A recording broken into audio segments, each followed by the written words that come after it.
Now once per turn and does two things in one. Badass.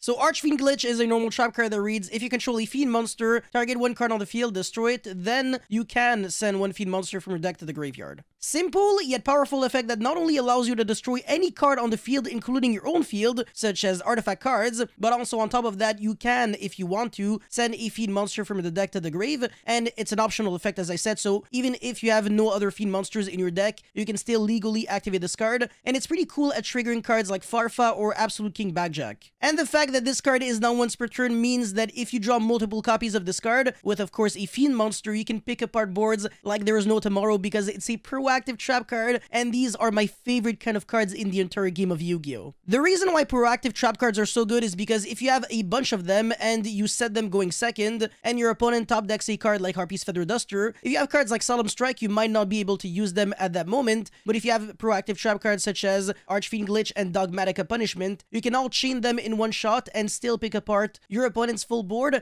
and that way you didn't lose that much value. But like I said, being able to send a card like Farfa, Malbranch of the Burning Abyss to temporarily banish a monster opponent controls, or even your own monster, or a card like Absolute King Backjack, so they can stack your deck and potentially use another trap card that you're able to excavate off of the Backjack right away, is actually really incredibly good. If you play a lot of normal trap cards in your deck, Absolute King Backjack is absolutely the way to go because it allows you to abuse another card such as Dogmatica Punishment, Torrential Tribute, Ice Dragon's Prison, etc. This card is also a Trap Trick or Lilith target, which we can definitely appreciate. A few decks that could use this card would be Unchained, Labyrinth, DDD, Plunder Patrol, Evil Eye, Resonator, Ghost Trick, Abyss Actor, Fabled, Archfiend, Dark World, Infernity, maybe Infernoid, and maybe Burning Abyss. It really depends on how you're trying to build your deck. So this card has countless positive things going for it, but what are the drawbacks of this card, and if I can rephrase this, what are the reasons to not play the card? The only microscopic flaw that this card has is the fact that you have to control a Fiend monster for you to be able to use this card